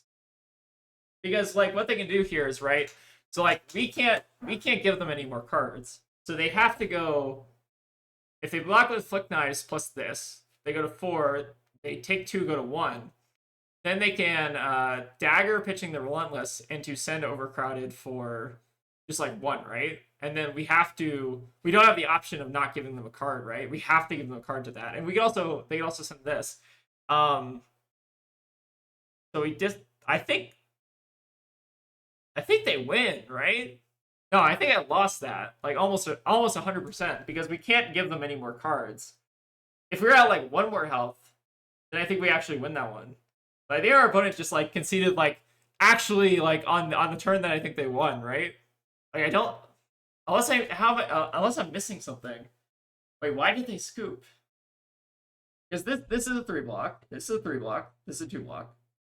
They have to give us Flick Knives plus here. Go to 1. I think they punted. Oh no! I think we lost that, and it was super close. Wow, that game was really interesting. Okay, we're probably gonna have to end it on that one because that one took all my brain power. I think we still lost that anyways, which is kind of wild. But I feel like they had some just like, I don't know. I feel like we lost that one for sure. All right, but yeah, I think that's probably a good one to wrap it up on. All right, so that was our generic deck. That was a oh god, that was a long video session. I think on the video session I had to like leave. Let me actually check on it. Sometimes I like will leave games just based on like our opponents like either like misplaying really horribly and it makes the video really bad. But I think I only like 4 games for that recording session. So yeah, recording these kind of decks is always really hard because like you have to find opponents who are playing good decks. You also have to find just like opponents who don't like mess up horrifically, and then you just like win the game on the spot. But I feel like this deck is actually really good at like capitalizing on your opponent's misplays. So if you like a deck that like you have to force your like if your opponent misplays and you kind of just like win the game, like this is kind of one of those decks, right, where you just like get a pretty overwhelming advantage, right? But yeah, this deck's still like it's kind of fun to just play a deck that's like not super complicated. Like there's some like blocking decisions, but like they're pretty light. And it's like a lot less decision points than like Marlin, for instance, right? So it's like kind of nice to just take a break and play something where you can turn your brain off a little bit. But yeah, I hope you all enjoyed the deck. Again, this is kind of like what I'm thinking about for ProQuest. I still need to bug Rob and see what his list is. Maybe I gotta pay for his Metafy at some point. All right, but anyways, that was our Jarl deck. So hope you all enjoyed, and I will see you all next time. And a special thank you to all the folks who decided it would be a good idea to give us $2 on Patreon. We really appreciate the support, but it's obviously never required.